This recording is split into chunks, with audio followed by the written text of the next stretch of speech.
Okay, call the meeting to order. Announce that the filing of the open meetings notice and posting of the agenda was done in accordance with the Open Meeting Act. If you would, call the roll, please. Chairman Ray, Present? Vice Chair Stuckey, Present. Secretary Conway, Commissioner Amos, Present. Commissioner Harris.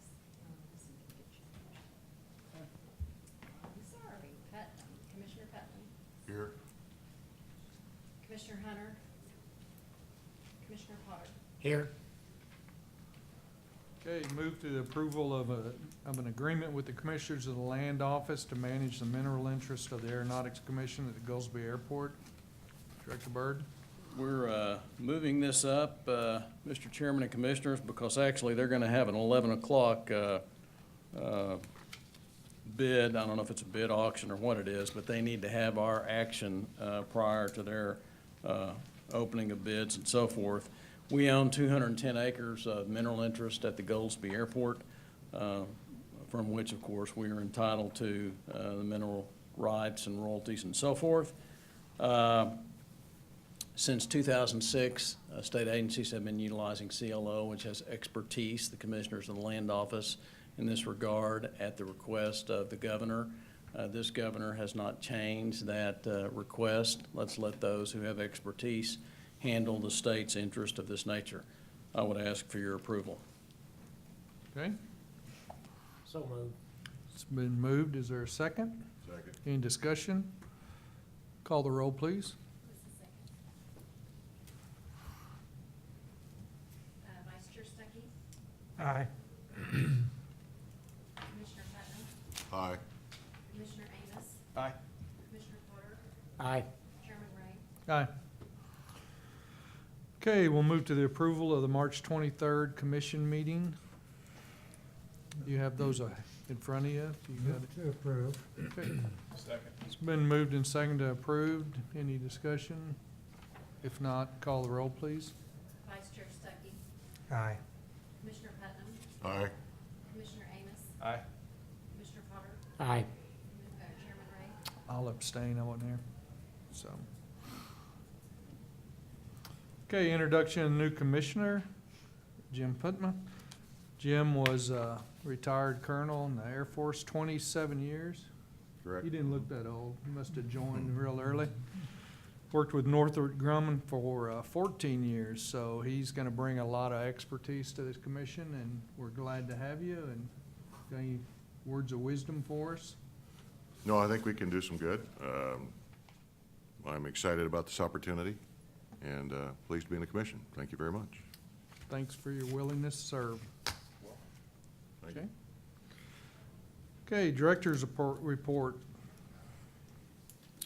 Just a note for the audience and those maybe listening to a recording of this, that Commissioner Putnam is 3rd District, 3rd Congressional District, succeeding former Commissioner Harris. And just for everybody's review, Commissioner Amos is the 5th District, Commissioner Stuckey is the 4th District, Commissioner Ray, no, what did I say that? I just got that wrong. You are 3rd District. Commissioner Harris was at large, excuse me, and Commissioner Potter is 1st District. Commissioner Hunter is our other at large, and Commissioner Conway is 2nd District. So 5 representing the congressional districts and 2 at large that figuratively and literally represent the state. My first item is about the FAA at the Mike Monroney Aeronautical Center.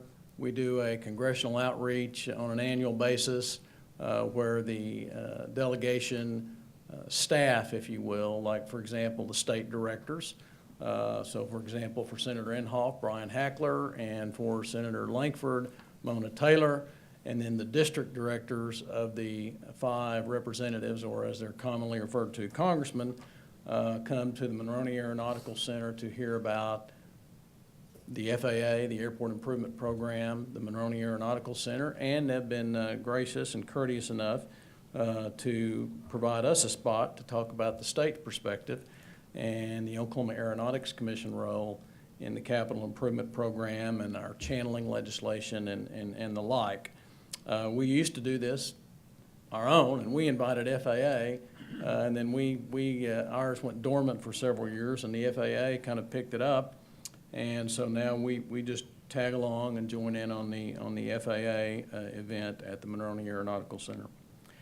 The MRO, as you know, you approved, and we partnered with the Department of Commerce and other partners at MRO Americas and the AUVSI Exponential.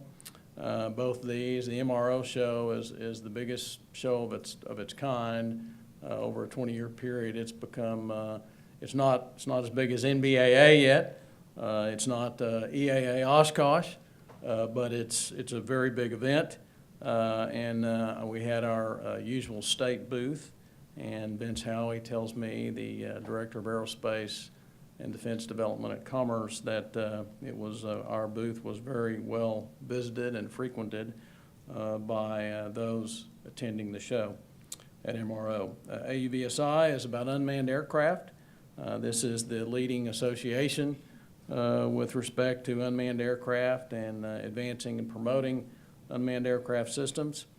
We partnered in that along with Commerce and several other partners such as OSU at that event in Dallas.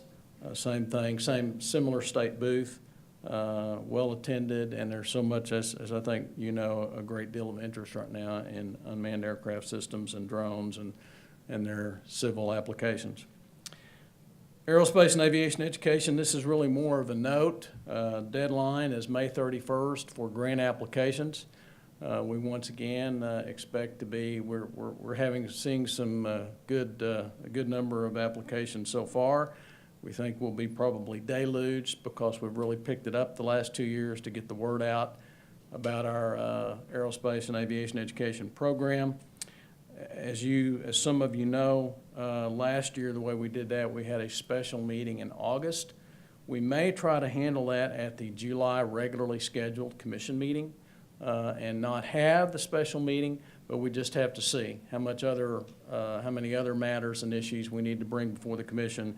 That may force us to have a similar special meeting in August. I'd stand for any questions, Mr. Chairman. Anybody? Not, you probably get more questions on the next one. I think so. And I'm going to try to speed, but I want to be thorough for your benefit, and so you will know and be informed as to exactly what's transpired. I will not talk about a state budget deal. Fortunately, we haven't been too much a part of those talks, and since there is not one right now, I have no good news in that regard, and I'd rather stay on our stuff because I think by and large it's pretty good news. I'm going to try to speed through a couple. This is all about 80% of it, our legislative agenda. So there has been several of our initiatives that have been signed by the governor into law. The Aircraft Pilot and Passenger Protection Act, sorry for this up there. But that was what we did in that. There was some cleanup in that. We wanted to make our protection of, insofar as incompatible development, similar to or coterminous with the FAA's view of that. We also gave wanted to provide some leniency, if you will, or a little flexibility when there needs to be some micro-sighting situations, so they would not have to come back to the commission and seek another application, another permit. The Airport Safety and Standards Inspection Program, as you know right now, we do that because of an agreement with our National Association of State Aviation Officials with the FAA to perform these of public use airports in the state. That's how we do that right now. That agreement has gone away before. This is about aviation safety, as we've talked about before. It is now statutorily required. We are not, as some states do, requesting a fee or asking for a fee in that regard. There is no fee associated with that particular legislation. I think the next two speak for themselves. We will have a Women in Aviation Day now in the great state of Oklahoma. We will also have an Aviation and Aerospace Day. That will be August 19th, and I want to just talk about this a little bit. And I'll talk about it a little bit more, perhaps, if Grayson Arties is not back and I'll touch that in a minute. But that will be, what we hope to do is we have our economic impact study, as you all well know. The dramatic figure, the study is completed now. The pretty shiny version has not been finished, but the figures are very dramatic. The overall economic impact of aerospace and aviation, including, of course, airports, all of our public use airports, including our military airports, in the state of Oklahoma is $45 billion. That's a lot bigger than some of you, I know Commissioner Stuckey probably remembers, we used the $12.4 billion economic impact. Just we could say that in our sleep. That was from our 1999 study done by the Price College of Business at the University of Oklahoma. This was, as you know, partially funded by the FAA, about half of that, and then the Aeronautics Commission funded the other half, but then we needed a little bit of help, and we were very grateful to get that help from Oklahoma City Airport Authority and the Tulsa Airport Authority and the Tulsa Chamber to pay for this study. It's very intense data-driven. That's something that won't be a big part of our rollout the week of, if I can call it that, aviation aerospace. That will start on the 14th, I believe it is. Yeah, the 14th, which is a Monday. What we hope to do is that the governor will have a press conference so that we can present our findings, present the study, and then there'll be events all over the state at airports and at aerospace companies throughout that week, culminating on Saturday with Aviation and Aerospace Day on August 19th. That coincides with the National Day. So that's, and we'll talk a little bit more about the economic impact later on in the agenda. Senate Bill 433, that is the raising of aircraft registration fees by 50% across the board. And let me elaborate just a moment and explain as well. So if you, right now, if you own a Cessna 152, which is less than 1,750 pounds, you pay $20. As of November the 1st, you will pay $30. If you owe that's a 152. If you own a 172, which is between 1,750 and 2,500 pounds, right now you pay $35. As of November 1st, you'll pay $52.50. Now this is for new aircraft we're talking about. A used aircraft, as you own the aircraft, it goes down 10% each year to the lowest point, 50% of the original fee. So after you have a Cessna 152 for 10 years, you'll pay $15 instead of $30. For a Boeing business jet, which would certainly like a few more of those in the state of Oklahoma, right now that owner pays $15,000. As of November 1st, that owner will pay $22,000, but that goes down 10% too. So finally, after 10 years, that would be $11,000 for a Boeing business jet. A quick explanation. As I know the Commission is aware, we attempted to raise our aviation fuel tax, which is the lowest in the country. The 47 states that impose an aviation fuel tax, ours is 8/100ths of 1 penny per gallon. That had support from business aviation and general aviation as the fairest way to fund investment in an airport system such as the Oklahoma airport system. Unfortunately, commercial aviation was very opposed to that. Our proposition was to raise that to 2 cents a gallon on commercial and 4 cents a gallon on general and business aviation. We estimated it would raise about $2.4 million a year, and we were going to split it, $1.2 million to those airports providing commercial service, and the other $1.2 million through the OAC capital improvement program process. Unfortunately, we didn't get there. It was very adamantly resisted and opposed by American Airlines.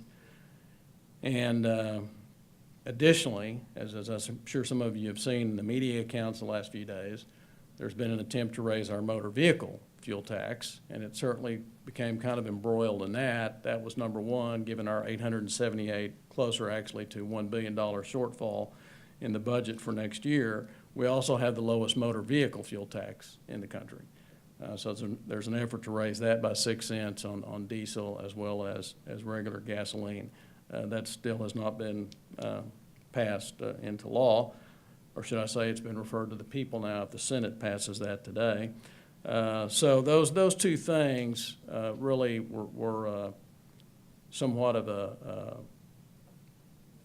impediment that we couldn't quite surmount with respect to the aviation fuel tax. Secretary Ridley has talked to me about possibly visiting again with American Airlines this summer, showing on a bar graph just how low we are. You know, picture's worth a million words. So we may well do that. But at the present time, it's rather clear that there's not an appetite insofar as our public policymakers and the resistance that they face to fund our investment in our airport system through a reasonable aviation fuel tax. So that leaves us with our other two sources of revenue, aircraft registration fees and aircraft excise tax. And that gets me into a discussion about Senate Bill 705. As you know, right now, we are capped at that is our largest source of revenue, about 92% of our revenue. That is currently capped at $4.5 million. That was done in the 2015 legislative session. We had not felt any repercussion from that as of yet through FY16, but in FY17 we have. On the one side, that's good news. Obviously, people are buying aircraft again, new and used aircraft. Probably signals, too, that the oil and gas industry is rebounding because they probably purchased more aircraft, at least the larger aircraft, than any other industry. We, to date, have $600,000 of the aircraft excise tax has gone into the general revenue fund, and we're not finished with the fiscal year. That's based upon collections. 705 would have raised that cap this year from $4.5 million to $6 million. But, so why, that bill was alive for some time. What happened? It's not dead yet. It's dormant, as is stated there in your agenda. What happened was what you're seeing right now, the budget. While this is just $600,000, that's a number of highway patrolman salaries, or maybe teacher raises, or child welfare workers' salaries, perhaps raises. They haven't had one in 10 years.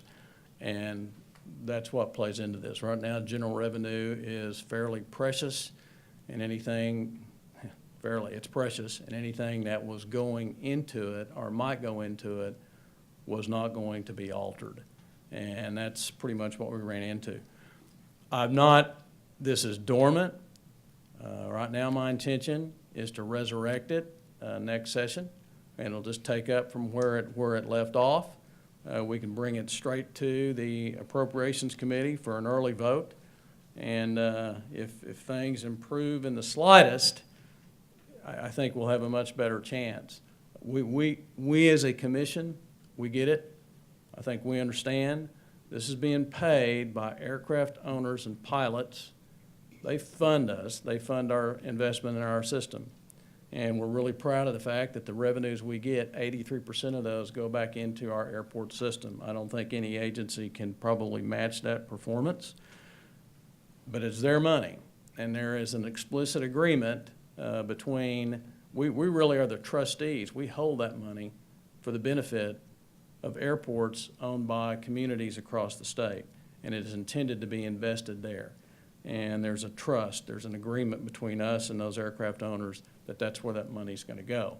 So we'll keep fighting to raise that cap and ultimately lift that cap, but given the situation right now at the state budget, I think you can probably understand what we were facing in that regard. Couple of commission initiatives awaiting legislative action.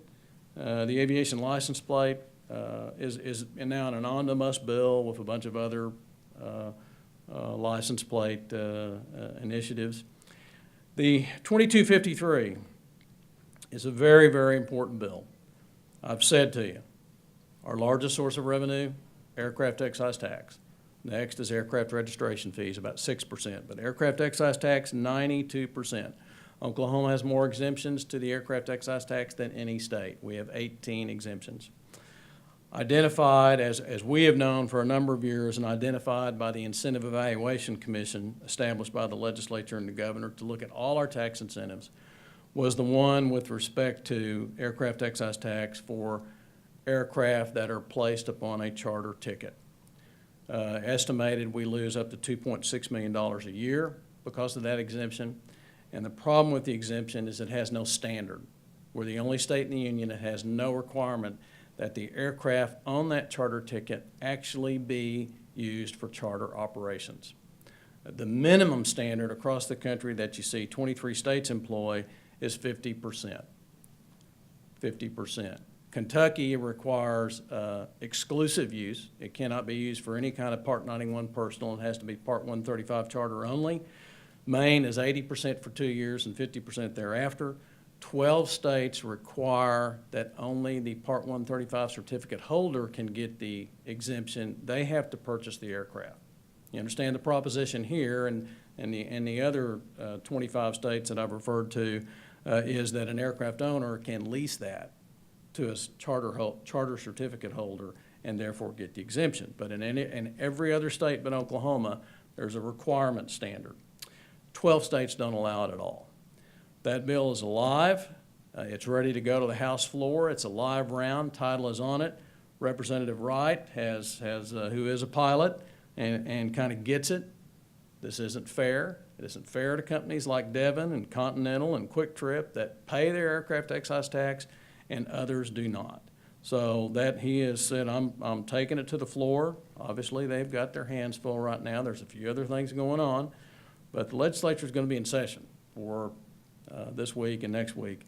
So I expect that will go to the floor, and I expect it will pass out of the legislature and go to the governor. There is some opposition, as we expected. I think, pretty serious right now about cleaning up our tax incentives that don't have accountability or integrity. So I'm very optimistic about this bill. Senate Bill 630 regarding drones, unmanned aircraft. I think most of you will remember that. That has to do with protecting property and privacy rights, regulation on the state level to be in addition to Part 107. That is dormant. What I believe is going to happen in that regard is you're going to see federal legislation introduced to do, by and large, exactly what we were attempting to do in Senate Bill 630. I think we will very much look like, kind of ahead of our times, and we figured it out. But I'm pretty certain that a bill is going to be introduced in Congress that has the 200-foot level. If you're under that, it'll be presumed a trespass. Something happened here that now even the FAA is realizing. That's pretty remarkable. We talk about taking a lot, taking unconstitutional takings. You're hearing that discussed a lot in the wind turbine and wind farm issue right now, that very large issue that has many sub-issues, which I'll talk about in a moment. But due to the United States Supreme Court case law, the Supreme Court had made it very clear from before the famous Cosby case about the chickens committing suicide because of the Air Force aircraft going over the property owner's land, that the landowner owns as much of the space above the ground as he can occupy or use in connection with the land. Flights that were low enough, this is from that, and frequent enough to be a direct and immediate interference with the enjoyment and use of the land were unlawful, constituted an unconstitutional taking. And that's what I think you're going to see. This bill, the FAA and their Drone Advisory Committee has had some significant movement in this regard. They have not passed a regulation. Let me make that clear so no one will misinterpret that and put things on the internet. That has not happened. But the fact that this bill is going to happen, I think that's fairly clear. And I think that there will be a great, property rights and privacy rights are pretty precious in this country. There can be no question about it. There can be mutual and peaceful coexistence. This is not going to shut down drones in any way, shape, or form. But I think what you've seen actually the FAA do with Part 107, it engaged in a taking. The FAA cannot overrule the United States Supreme Court. That's That's pretty much set in stone. So I think you're gonna see that federal legislation come about. That, we'll see what happens there. I don't know if we'll resurrect 630 next session or not. It is not dead. It is only dormant, so it can be resurrected right from where it was. Let me cover Senate Bill 120, something that we should still relish, be very proud of. 120 is the extension of the engineer tax credits for aerospace, for the engineers that go to work, all engineers, not just aerospace or aeronautical engineers, all engineers that go to work for aerospace and for the companies that hire them. This was our legislation that it took us 2 sessions to get passed back in 2007, 2008. Legislature just extended those for 10 years. I'm very grateful to the State Chamber of Commerce that really led the way on this, was the drum major on this, and Governor Fallon, who very clearly said, these are good tax credits. They can't be sold for a dime on the dollar. They can only be used as the legislature intended, to encourage engineers to go to work for aerospace and to encourage companies such as Boeing to move engineering operations here to the state of Oklahoma. Do you have a question, Commissioner Amos? Real quick, just economic benefit. Yeah, I apologize. There is more recent. In the the first year, but this has stayed true throughout the existence of these tax credits. In the first year, it cost the state $3.5 million didn't come into state coffers. I don't know if that should be really articulated as it cost the state. New engineers were coming in, perhaps engineers we wouldn't have gotten. So, but $3.5 million did not go into the state coffers. The economic impact of hiring 340 engineers in aerospace in 2009 was $340 million. So 3.5 million, 340, and that has stayed true throughout. It's been rather dramatic. These are good jobs. The average salary of an engineer in aerospace, including Tinker, and that's who's the largest user of the aerospace, the engineer tax credits for aerospace? Tinker Air Force Base, because they hire the most engineers, 125 to 200 each year. And General Levy says, I could take more. This does not fill my vacancies insofar as engineering. It's critical to our mission at the Air Force Sustainment Center at Tinker Air Force Base. There are good tax credits, and these are examples of some of the best. So that has been extended until 2026. We're still the only state in the country that has anything like it. Boeing will be happy to tell you that, as it's moved over 2,000 engineers here. They are very good tax credits. House Bill 1326, prohibiting drones over private agricultural land, and absolute prohibition. We never took a position on this.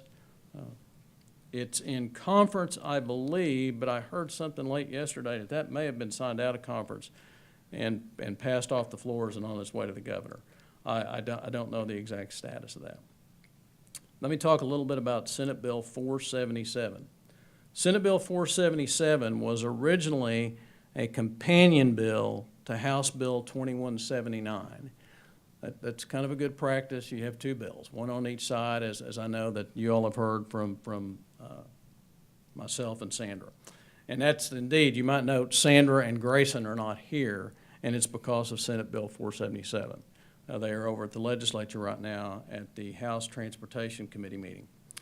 We were asked, as the session went on, we were approached by Senate President Pro Tem Mike Schultz, and we were approached by Chairman of the Oklahoma Strategic Military Planning Commission, Mike Cooper. Could we use Senate Bill 477 as a vehicle to protect military training airspace? Now, this had been urged upon us back in 2010 when we passed what we call the Aircraft Pilot and Passenger Protection Act, providing zoning authority at the state level so that we would not supplant but supplement municipalities in protecting public use airports, including the military airports. But we did not protect this low-level military training airspace. What am I talking about? I'm talking about military training routes, I'm talking about drop zones, and military traffic patterns. That's what we're talking about. We are not talking about MOAs, military operating areas. They're at a high altitude, 10, 15, and they're huge. They really cover Western. We're not talking about MOAs. We're not talking about high-level military training routes. We're talking about low-level military training routes. What drove the need for this? Could you put the slide up, please, that has the military training routes around that are assigned to Vance Air Force Base? Right there, that's it, I believe. Do the commissioners have this? Yes, Okay. we do. All right, the legend is there. You'll see the blue complete. I know that Commissioner Putnam is very familiar with this issue, so we may want to make a few comments. The blue are complete, the under construction are orange, and the red are proposed.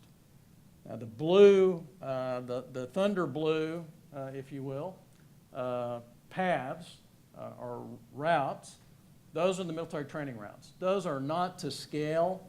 They're probably they're actually made a little wider than they probably are. I'll give you a fact on that in a moment. But I think you can see that already a number of these, blues complete, have been compromised. These go down to 500 feet, but it's my understanding, I think that in using those, our pilots of tomorrow that we're training so that we'll have readiness, they may go below 500 feet. These turbines go up to 495 feet. So that one area, particularly right down there, and there are others, but I think you can see to the left, that route, the utility of that has been totally negated. It cannot be used anymore for the very purpose, the very mission of Vance Air Force Base, to educate and train pilots. We've lost that. As you can see, a number of others are under assault. This is one of the most unfortunate things I've seen in the public policy arena in some time. That there is a federal process, has to do, and we know about this, if you'll kind of has to do with airspace. FAA is Lord of the Airspace, so they do have a process, Part 77 process. Somebody's got to file an application to build something like a wind turbine. And as part of that process, when it concerns military training airspace, there is something called the DoD Clearinghouse. That's been in existence. Here's your effects of the DoD Clearinghouse. It cannot say no. It doesn't have the authority to say no. It doesn't trump the FAA. All it can do at the end of the day is make, in a sense, a recommendation, an objection that is filed with the FAA, and the FAA determines whether there's no hazard or is there hazard to air navigation. Clearly, things are not getting stopped. The desire here is to exercise, as has already been done in California, Arizona, to exercise the zoning authority of the state, which the state has an absolute right to do, as APA is exactly that, to exercise the zoning authority of the state to protect the integrity of this military training airspace. There is absolutely no evidence that the process that is in place to do that has worked. And here's your picture that shows that. There is no question about it. There's quite a little debate and fight going on with the wind industry. Wind industry would say that it's had a pretty difficult session. It's lost a lot of tax credits. Probably is going to lose some more. But it's also had some concessions, and one I want to make you aware of. You all will recall in a move by the legislature 2 years ago, not initiated by us, not requested by the Aeronautics Commission, and not in APA, not in our zoning authority legislation, but actually over in the Corporation Commission in the wind energy chapter, private airports were protected. There was a setback of private airports of 1.5 miles. We were concerned about no other state protects private airports. We were concerned about that because it's very easy to become a private airport. Any of you could have a private airport, have some land out in the, kind of obstruction-free and mow the grass a little shorter and, I don't know, make it 1,500 feet, 2,000 feet, you got a private airport. There was some proliferation of private airports. The wind energy industry started dubbing those sham ports. It's kind of cute. That legislation was repealed this session. So that was definitely, no question about it, that was a concession to wind. That opens up tons of area for wind. Right now, in the state of Oklahoma. And I don't know if we have that map. Do we have a map showing where all the military training routes are in the state, by any chance? There's one in Okay, there's one in your packet. We can't put that up, though, for the audience? Okay. We'll put that on our website. I apologize to members of the audience, but there are a lot of military training routes in the state of Oklahoma, particularly in the western part of the state, used by used by Vance, used by Altus, used by Tinker, used by the airfield at Fort Sill, used indeed by, they're used by, Air Force uses Frederick and Clinton Sherman a lot for training operations, and they use these training routes. But all those, how much airspace do they take up? 19.6%. Now, how do we reach that? Well, you guys got a pretty smart fellow on our staff, Grayson Arties. He probably spent about 26 hours doing the math to figure out how much, because there were ridiculous claims. 50% of the airspace, we won't be able to build anywhere. They're even building across the Talamina Drive in the Washita National Forest. So I don't think this will frustrate the wind energy industry, and it's not a prohibition. We're very, very, very cognizant of the taking law and what is a taking.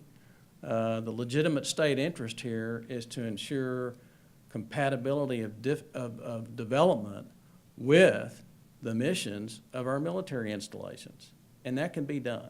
And legislation like this has already been passed affecting Fort Sill to keep development out of restricted areas. So that's what we're talking about here. That bill is in conference. I think, frankly, in the Senate, with the backing of Senate President Pro Tem Schultz, the actual Senate author, Senator Newhouse, I think that very optimistic there. In the House, and that's why Grayson and Sandra are over there right now. Grayson has, we've not been the leader on this. You may get the impression, yes, I think sometimes things are just right and wrong. What's the right thing to do? This is the right thing to do. But this is at the request of the Strategic Military Planning Commission, which let's remember its function, what its purpose is, to protect our installations from a BRAC round and put them in the best position possible to survive a BRAC review. When Vance and Altus lose this military training airspace, that's the essence of those bases. You lose it, those bases have no value. They will score very low, and they will most likely result in those being closed. This is not just in Oklahoma. There's an effort in Texas to do this as well, trying to address it through the tax policy. I prefer, frankly, I think this is a better way to do it. Out in front on this bill, though, is the Strategic Military Planning Commission on behalf of our bases and military installations. Remember, that commission has a representative of each one of our installations. So Tinker uses these routes too. Tinker does. Tinker is a sustainment center, but they do training and readiness training and education there as well. They use these routes. They're using these routes. So Tinker, Altus, Vance, Fort Sill, they're all represented on the Military Training Commission. I think I'll be quiet. Commissioner Putnam, I know you and I have talked about this. If you'd like to say anything, offer a few comments, certainly this would be the time. Well, I have a personal interest in this. My son went through pilot training at Vance Air Force Base, and he took the tanker transport training track, which is flying the T-1 Jayhawk business jet. They take him down 500 feet, and many times they'll go down to about 300 feet. The objective is to learn tactical maneuvers that will keep them out of enemy radar coverage. Graduated from Vance, went down to Altus and learned how to fly the C-17. It's C-17s at 350 feet at 300 knots. They go around some of these corners, the wingtips are about 100 feet off the ground. That is not compatible with a 500-foot tall windmill. C-17 is a huge radar target. Bottom line is they use the low altitude routes extensively, and they use drop zones. He became drop qualified, and in these 4 tours in Southwest Asia, he did combat drops, just like he trained to down at Altus. So this directly affects our national capability to protect our country.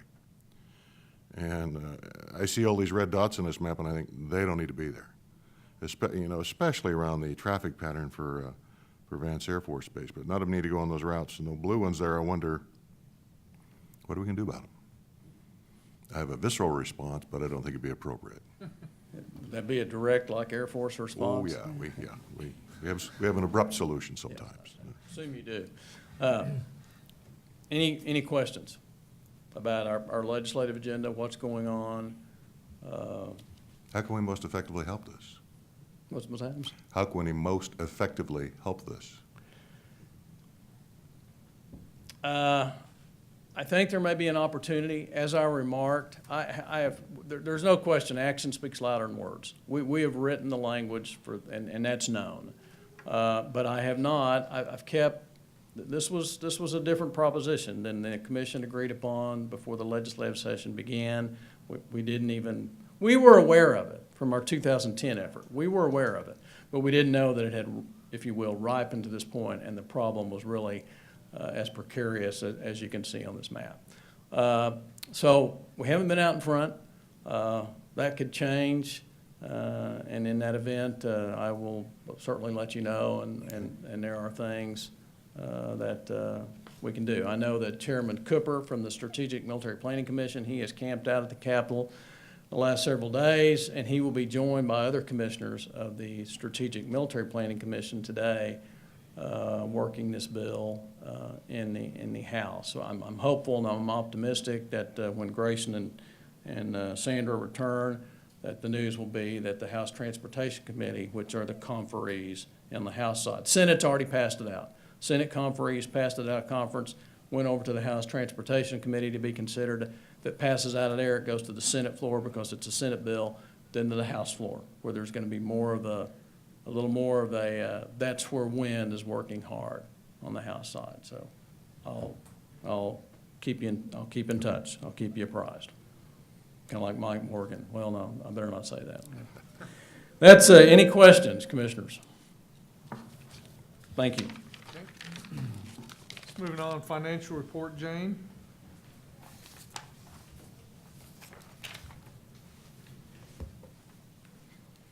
Good morning, Chairman, Commissioners. Behind tab number 8 in your packet, you'll find the financial spreadsheets that explain the numbers as of April 30th of this year. The Commission had an ending cash balance of about $5.5 million with just under $4 million encumbered. And then we have pre-encumbered $1.2 million, which are projects that have been approved in our CIP, but they have not yet been granted. So they're in the line to be able to encumber soon. The statutory collections for the month of February that we deposited in March only totaled $51,790,000. But March made up for it that we deposited in April that was $992,275. And as Director Byrd told you, we have reached our caps, so we will not be, the only revenue we will collect now will be from the registration fees and the fuel tax, and we have some minor applications and stuff like that that bring in a little bit of money, but not much at all. The statutory revenues deposited through July of 2016, from July of 2016 last year up through April, so it's this fiscal year to date, totaled $5,314,124 compared to $4,277,753 for the same time frame last year. As of April 30th, the Commission's year-to-date expenditures for FY17 totaled $5,458,313. And we are beginning work on the budget for FY18, which is due July 1st to the Office of Management and Enterprise Services. I believe that's about it, unless you have questions for me. Any questions? Okay, thank you. Thank you. Mr. Chairman, if we could, Grayson is on his way back from the Capitol. And if I could ask the commission's indulgence, if we could move to item 13 on the agenda, and then we're going to fall back and pick up the CIP, which really needs to happen before Dale presents the grant program, because there are some changes, some things that need to be done to the CIP that some of Dale's grants are dependent upon. So if we could move to item 13. Okay. Catherine? Good morning. Director Byrd already touched on most of the things that I was going to talk about with the Aircraft Pilot and Passenger Protection Act. I did just want to give you an update on our recent applications. We actually had a fairly large group from a wind farm near Visay, 30 total applications, and 24 of those we have approved because they're not going to be an issue for the airport, and 6 of them we're still waiting to hear from the FAA on their determination before we make our determination. We also have 4 applications for a power line near El Reno, and again, we're waiting for some more information on that before we can make a determination.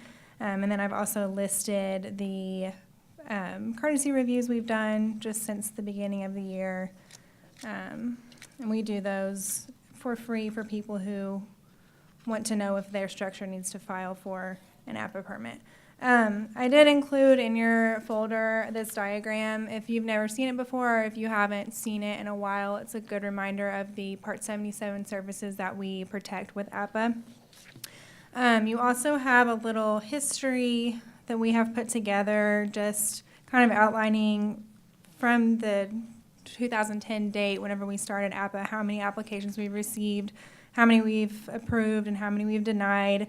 I think it's important to remember, especially with the changes that we're making this legislative session, that we do have a pretty high approval rate for these. So our goal with this is not to just shut down any type of development around an airport. It's to be able to have control over those structures that will affect the airport or negatively impact the airport in its current state or in its future state. So take a look at that. I think it's some good information to have, and I'll take any questions if you have them. Catherine, I think you know this number. Would you share with the commission of the wind applications we've gotten, what the percentage is as far as those that we have denied? So we've got an 80% approval rate for wind turbines. And it looks like 10% denial rate, because that's taking into account some of the ones that we still have pending. But since I've been here, I know that we've denied 6 applications, and that was for a small privately owned airport in Ninica, because APA does protect for all public use airports, even the privately owned ones. So we still have about an 80% approval rate for wind turbines as of right now. I don't know how that will change with the addition of the MTRs, but I suspect it'll probably stay around the same. And I think, note, as Catherine, I think only actually right about 10% have actually in fact been denied. And you'll note that of those, none of them have asked for review before the full commission, which they have they can do that under the law, which would then, that would be a precedent or a condition they'd need to fulfill before they could go into district court. Obviously, that's not happened. So tells you something that of those we've denied, they didn't have an argument for that. And this is very important because one of the things in this debate and discussion over Senate Bill 477 to protect military training airspace, one of the things they wanted to seize upon was perhaps the Aeronautics Commission had discharged its duties with respect to administering APA in an arbitrary or capricious manner. Well, it's fairly clear we have not. We've been very reasonable, been very measured. There are countless good stories where we have worked with a developer to allow development so long as it did not impair aviation safety and the operations at the airport that was concerned. So if this passes, who do you think will get zoning authority? That will be us. That'll be us. This will just be an added area under Senate Bill 477. It will be an amendment to APA. There was some discussion along that line. Did it need to be in other states? There has, in some other states, the Public Utility Commission, here we, of course, know that as the Corporation Commission, has done that. But the public policy decision was made by the legislature 7 years ago that the way we were going to protect ultimately airspace and ensure aviation safety was through the Aeronautics Commission rather than some other entity at the state level. Thank you. I think we could, you ready? You have any good news? You can add to my legislative report if you've got some news, and you could proceed back to your CIP. No news. We had no questions asked. It was gavelled in, gavelled out, so now it's up to our House sponsor, Representative Ortega, to go around and get signatures to sign it out of conference. So other than that, there is no news. You'll Oklahoma Airport Operators, Grayson, number Oklahoma 9. Airport is what Operators you'll pick up Association, with. number 9. Had a great Oklahoma Airport Operators Association in Stillwater, Oklahoma. Thank you, Gary Johnson, for hosting us. At the OSU campus, we had a great opportunity to meet and discuss current aviation and airport trends, not just across the state, but across the country. We had a high-powered group of folks from FAA, our FAA Regional Administrator, FAA ADO Manager, and our new ADO Assistant Manager had been introduced at the meeting. We had, I believe, almost everybody on the OAC team that went had some kind of speaking engagement, either at a roundtable or at a general session. And I do know their attendees numbers were some of the best they'd had. For an individual OAOA conference, it was in the 150 to 200 range in number of attendees. They were maxed out, sold out on their booth space, so they had the max amount of booth participants that they could potentially have. So it was a great conference, and obviously look forward to partnering with OAOA again to make sure our Oklahoma airport operators are successful. And I think I just looked at the magazine, was it yesterday, Jennifer, that the airport, whatever you call it, Airport Industries Issues magazine had all Oklahoma's women airport managers listed on a full-page cover story in that airport magazine. So that was a pretty cool thing. That took place at the Airport Operators Association. So We have one with us present today. oh, we do, Christy. Yes, Past president. past president of OAOA, and I think she's good for another year, right? No, okay. Our We do Women in Aviation Day. Lisa Jewett, who was on that picture, another woman airport manager here in the state, she will be president moving forward for this next year. So look forward to working with Lisa and OAOA again. I'll stand for questions. Okay. Aviation Economic Impact Study update, Grayson. Commissioners, if you will turn to the tab in your portfolio, you'll see a one-pager draft snapshot, a little sneak peek of what our economic impact study is looking like, the overall total numbers.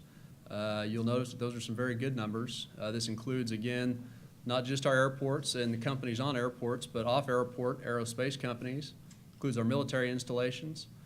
We are looking at about $45 billion of annual economic activity each year from our aerospace and aviation industry. That puts us in a solid second in terms of economic ecosystems in the state, possibly competing up there with oil and gas. If oil and gas is on a bit of a downturn year, we'll probably be hopping ahead of them and them hopping ahead of us, depending on how we're doing in the economic cycle. 200,000 jobs, total direct, indirect, and induced jobs. That's a great figure. And these will be figures we'll be able to use for 5, 10, 15 years to come. As you've heard Director Byrd reference the figures from the 99-2000 study many a times, still use them today. So I expect we'll be using these numbers 17 years from now as well. These are better, and they clearly position us as number 2, if not at times number 1 industry in the state. And I apologize to the audience, we're having some technical difficulties, but we will put this on our website, which is also having its difficulties, not our fault. That would be our Office of Management and Enterprise Services. But we will get this up, and then, as I've said, later on in the summer, sorry, Grayson, but we'll have a nice shiny study that will be available for everyone to look at and rejoice in the really good news. And those numbers will move a bit. I think they will be moving up primarily because we have not included yet in those numbers when those were drafted at the middle part of April, the Air National Guard aviation assets. As you know, we have several Army heliports around the state, Muldrow down here in south central Oklahoma, and then most all the Army installations across the state have some kind of aviation aeronautical position or economic impact. So we'll be adding that in. That might give us an extra $500 million to $1 billion of economic impact. So draft numbers in August. Look forward to the final figures. Good. I'll stand for questions. Questions? Okay, 3-year capital improvement program. We've been waiting all day for you to get back. Well, yeah, catch my breath here.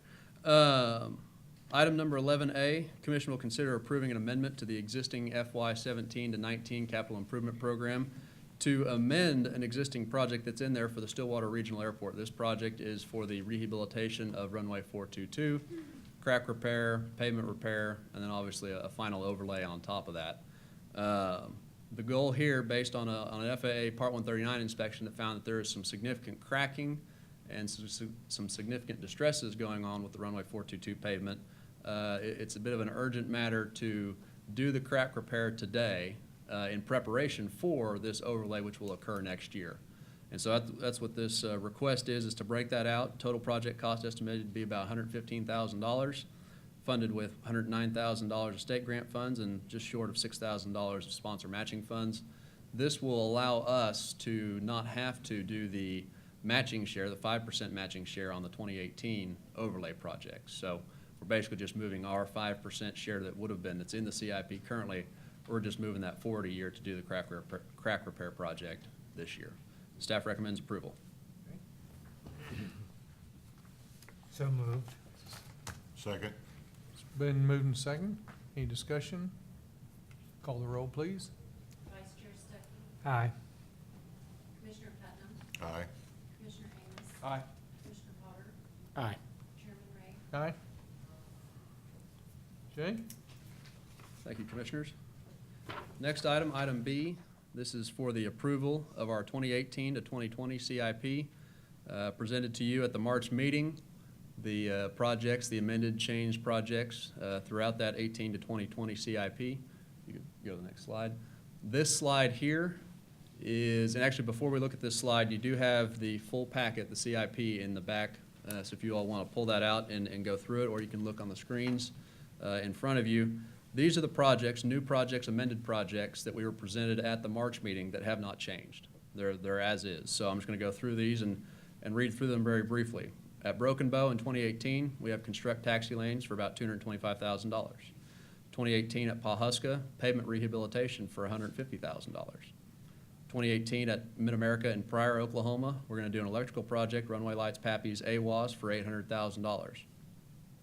2018, Stillwater Parallel Taxiway Phase 3 and the Bypass Taxiway, a little over $5.8 million. 2018 at Wiley Post Phase 1, East Taxiway Electrical and Pavement, about $555,000. Now moving to 2019, Antlers Runway Extension for $421,000. 2019 at Atoka, we're going to do a pavement rehabilitation, runway lights, and PAPIs for about $600,000. 2019, Carlton Landing, this is the Arrowhead Air Park. We're going to do runway lights and pavement rehabilitation for about $450,000. 2019, Wiley Post, this is Phase 2 of pavement electrical for the East Taxiways, about $1 million. Moving to 2020, project at Chattanooga Sky Harbor, pavement rehabilitation and runway lights for $400,000. 2020 at Chandler, construct a parallel taxiway for a little over $3 million. 2020 at Jones Memorial Airport in Bristow, Oklahoma, we're going to reconstruct the parallel taxiway. Currently, their current runway is going to be the future parallel taxiway, so we'll be reconstructing that current runway as the parallel taxiway as this year, the runway, the new runway, which is being moved east of the existing runway, gets reconstructed. 2020, Stillwater Phase 2, reconstruct and expand the apron for $6 million. And last but not least, a statewide ODLS navigational aid program for $1 million that will get us about 3 ODL systems at airports across the state. Those are the new amended projects that we presented on in March, have not changed. stand for any questions on those before moving forward. Okay, next slide. These are the projects that have had some tweaks, some change, some amendment to them since they were presented to you at the March meeting. First one's Ardmore Downtown Executive. Based on conversations with FAA, we've had a bit of a scope change. Originally, we were planning to do both taxiway pavement, runway pavement, and electrical for the whole airport. Due to the priority ranking system within FAA for discretionary funds, they said the taxiway lights, the parallel taxiway lights and signs would not compete for discretionary, so they recommended, and we agreed that needs to be broken out. So we're going to do in 2020 the taxiway lights and signs with state apportionment with the airport's non-primary entitlement funds, with a future project to do the taxiway pavement, runway pavement, and the runway lights and signs. The scope change, now we're at about $1 million. It used to be about a $2.8 million project. We brought that back down about $1 million. About $450,000 state apportionment, $450,000 of NPE, and obviously the local matching share. Next project on this slide is Ardmore Municipal. Simply updated the cost to reflect current programming levels within FAA, and based upon the engineer's estimates, merely increased the state apportionment figure by $200,000 from $500,000 to $700,000. Next slide, please. El Reno Regional Airport. This is an apron reconstruction project. They have 2 old underground fuel systems. They're going to be brought out and put as above ground, and as part of that, they're going to be reconstructing a portion of the apron. In order to do that, the project's going to have to be pushed back a year. So we're going to push it back a year, and OAC is going to increase our share by about $100,000 to allow more pavement, more apron pavement to be placed out there to allow more aircraft to park and be able to transverse between the apron and the hangar area. Next one on this slide is the Enid Woodring Regional Airport. This is a terminal building project.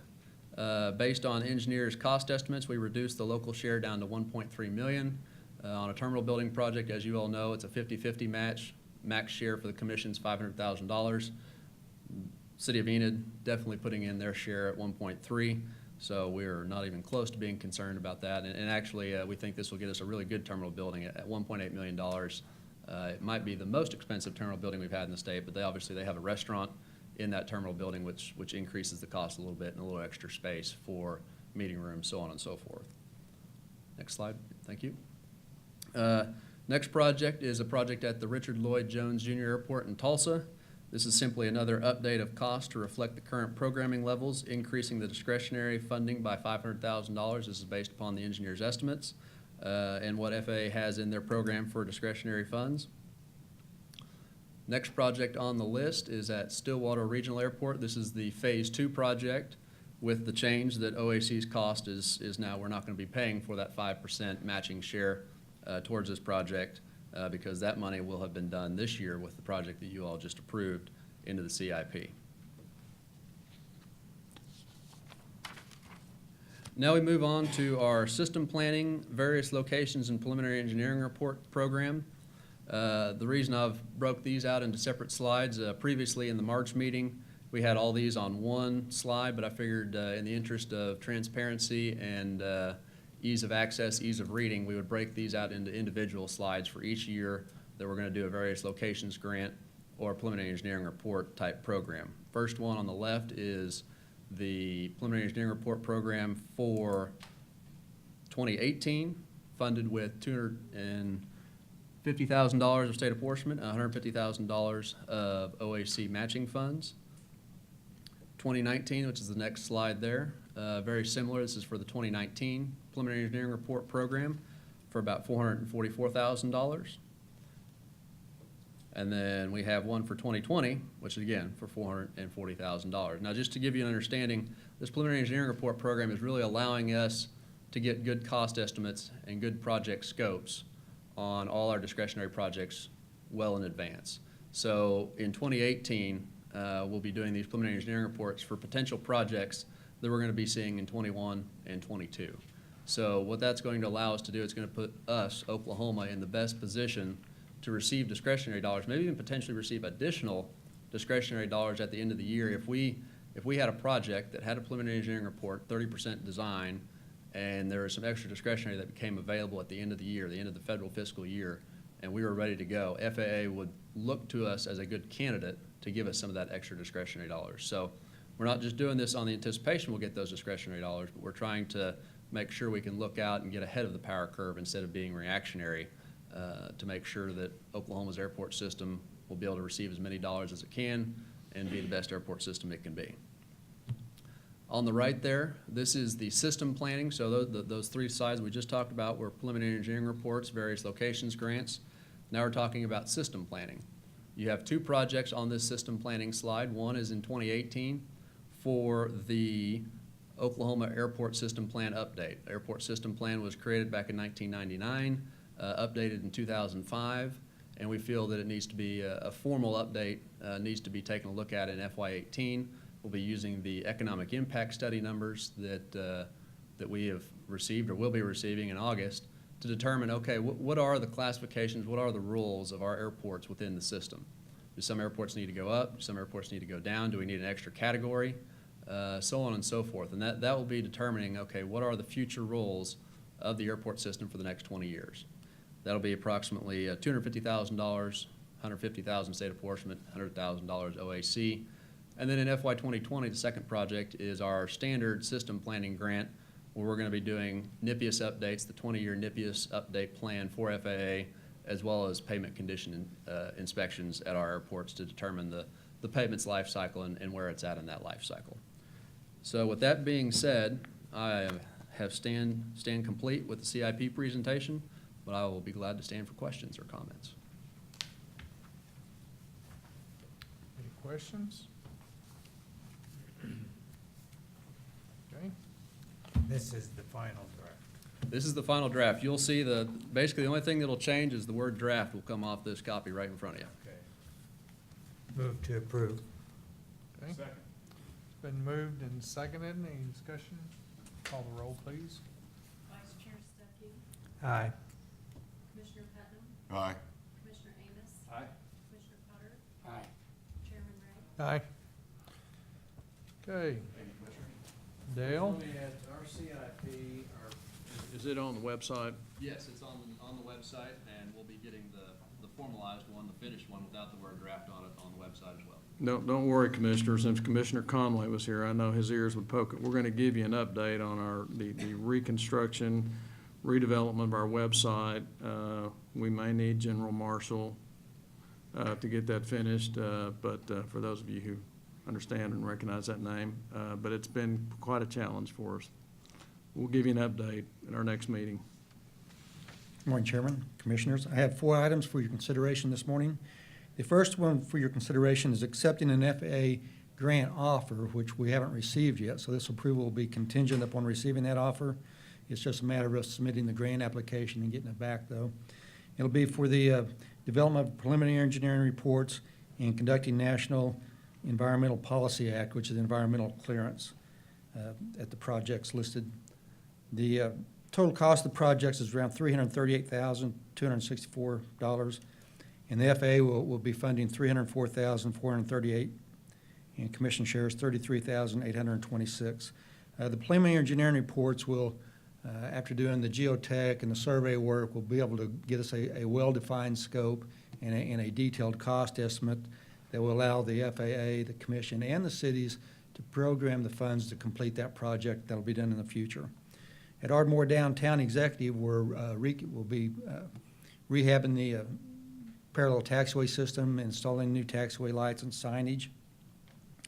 At Stillwater Regional, all these projects have been contracted except for Stillwater. Stillwater, during the fee negotiation phase, the cost estimate to do the preliminary engineering report was more than we were anticipating due to all the variables.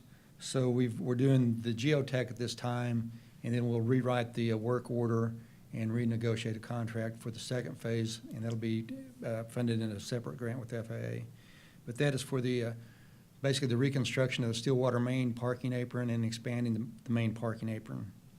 At South Grand Lake Regional Airport, that'll be to widen the 60-foot current runway to 75 feet and rehabbing the runway, most likely an asphalt overlay. Max Westheimer, That'll be to rehab both parallel taxiways before runway 1836 and runway 321. So there's two parallel taxiways that'll be rehabbed down there. Most likely that will also be an asphalt overlay. Now, in the environmental studies, because we need to get the environmental clearance before we fund a study. We don't want to fund a study and then find out that we can't do the work because of environmental clearance. So these are just simply to have an environmentalist complete the paperwork, submit the documentation to FAA to get the clearance on the projects. At Mid-America on the south end, there's about 1,600 feet of parallel taxiway that's disconnected there. So it'll be to construct that last 1,600 feet of taxiway. At South Grand Lake, it'll be the construction of a parallel taxiway system. They don't have one at this time. And then at Chandler also will be to construct a parallel taxiway system. And stand for questions on the preliminary engineering report. Again, this approval would be contingent upon the FAA making the grant offer, which we would expect. Staff recommends approval. Okay. Any questions?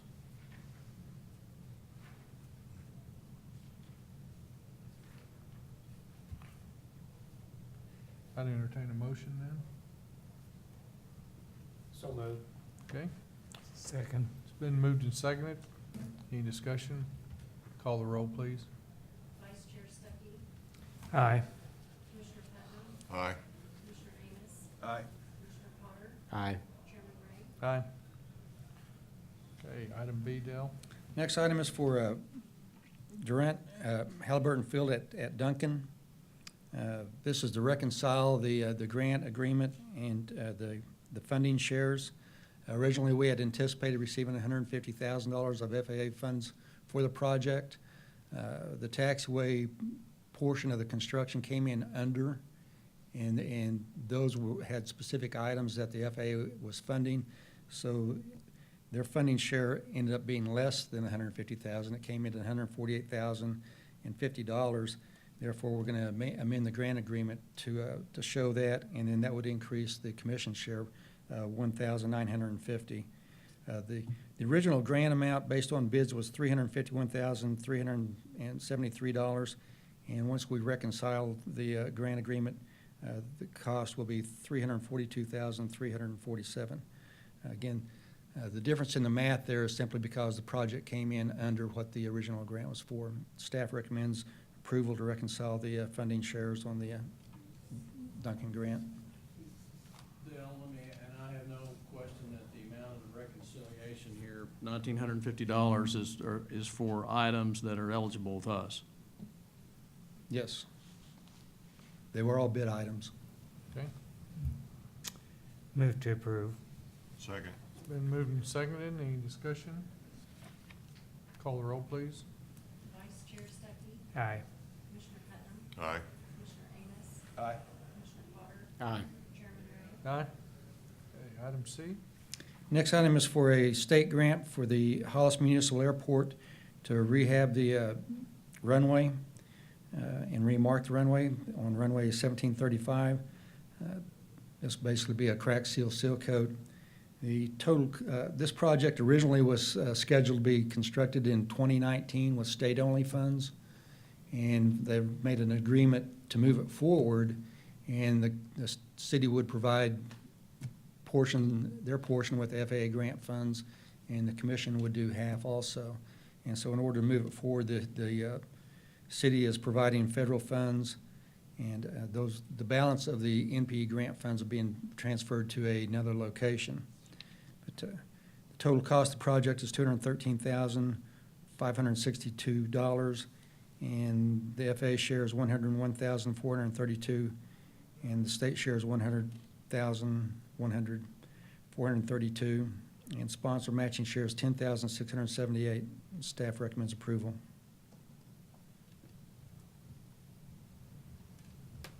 So moved. It's been moved and seconded. Call the roll, please. Vice Chair Stuckey, Aye. Commissioner Putnam, Aye.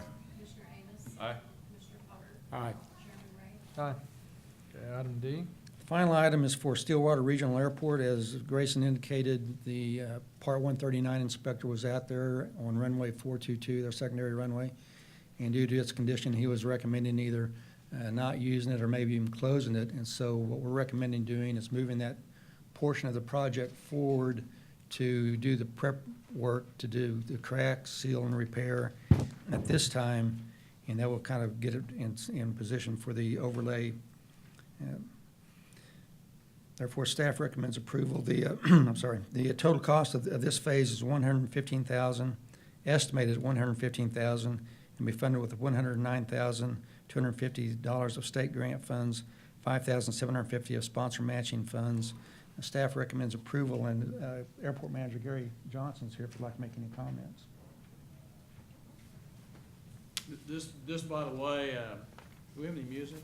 This is the Airport Manager of the Year and the Airport of the Year, I believe I'm correct in that. These days I am wrong at times, Gary, so correct me if I'm wrong. Thank you, Vic, and thank you, Oklahoma Aeronautics Commission, for all the work you do all over the state and help all of us airports serve the flying public. Thank you for considering this what I would call an emergency grant.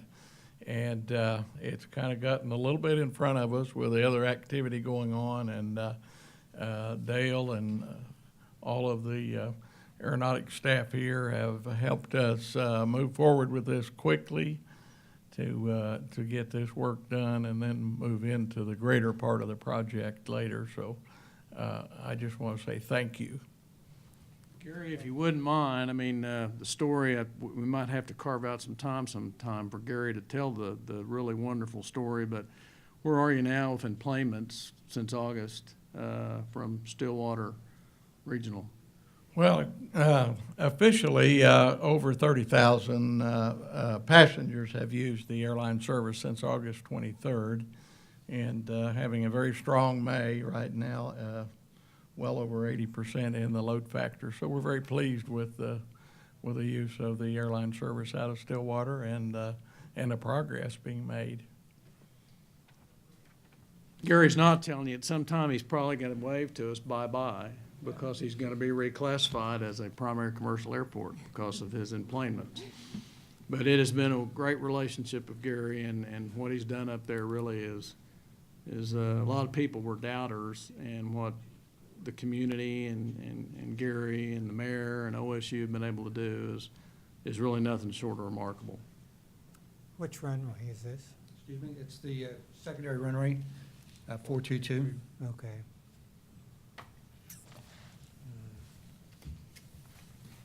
So this is just to preclude further deterioration before the major project next year, is that right? Yes, sir. It's do some of the prep work this year, which the FAA 139 inspector almost recommended closing the runway until the work's done. Wow, Yeah, that wasn't our inspector, but I think we agreed. okay. So moved. Been moved, second? Second. Been moved and second. Any discussion? Not call the roll, please. Vice Chair Stuckey? Aye. Commissioner Putnam? Aye. Commissioner Amos? Aye. Commissioner Potter? Aye. Chairman Ray? Aye. Aviation events, Vic, are you gonna do that? Just very briefly, you see on your agenda is the Star Spangled Salute Air Show at Tinker, which is this weekend. We're one of the largest sponsors. It's our opportunity to really show off aviation and aerospace and how important it is to the state. The Thunderbirds will be there. I think there's another F-16 or F-18 demonstration team. It's probably the best show yet. I know weather's a little iffy for Saturday, but the temperature's going to be great. Sunday's going to be beautiful, there's no question about it. I know some of you are going to be joining us, and we look forward to a great show. If I may add one? Yes. 2 weeks later, 1st through the 4th of June, nonprofit EAA Ford Tri-Motor will be visiting Sundance Airport, offering rides and tours to visitors. Again, it's a nonprofit event. A 1929 Ford 10 AT holds 11 whole passengers. Flies about 70 miles an hour. It's Is that the one that you look for the wires? Where are they? Oh, They're yeah. holding this thing in the air. That's right. It doesn't fly, it levitates. It's a really interesting airport. So come on out, 1st through the 4th. That's Thursday through Sunday. We'll get that in our website. Thank you, Commissioner. Okay. Item 15, election of officers for fiscal year 2018. I'd like to nominate for office the following: for chairman, vice chairman Wes Stuckey; for vice chair, Secretary Conway, and to bring him into the loop here, for secretary, Potter. Okay. Comes with a raise. Yeah, I can tell you, I don't think Chairman Ray feels that's been enough, but, You up for this, Commissioner? Okay. Any other nominations? That's it. I'm assuming I'd call for move the slate. move to elect a slate. Yeah, move to approve. Okay. Second. It's been moved and seconded to approve the nominations. Call the roll, please. Vice Chair Stuckey, Aye. Commissioner Putnam, Aye. There's no debating these. Commissioner Amos, Aye. Commissioner Potter, Aye. Chairman Ray. I'll vote twice. Aye. Okay, concluding remarks. Commissioner Potter has to leave in 10 minutes, Vic, so. It's gonna be quick. I noticed there that Chairman Ray, he was a resounding aye. I do want to say something that all of you are very, I mean, when I ask you and call upon you to do things, and I know Commissioner Putnam, you'll be the same, you tirelessly and very willingly, you do ask me if this is going to get you into trouble, and that's a good ask. That's a good ask. But you do those things, and it's greatly appreciated by myself and your staff. Chairman Ray has been, he is engaged many, many times throughout the course of this session with Senator Eddie Fields and other legislators on our behalf. And that's a very good thing. That's a good thing when a call from a commissioner can mean a lot to a legislator. Many of you know legislators well, you have relationships with them, and believe me, that can make a difference. So I've really appreciated working with Chairman Ray as we've had a very ambitious legislative agenda this legislative session. This is just an item, we put it on our agenda, so if anyone would like to make a comment about something we have addressed, we can do that right here. Okay. Thank you, Commissioners. Okay, announcement of the next meeting, I believe it is July the 12th, same place, same time. Any new business? Seeing none, I'd say we're adjourned.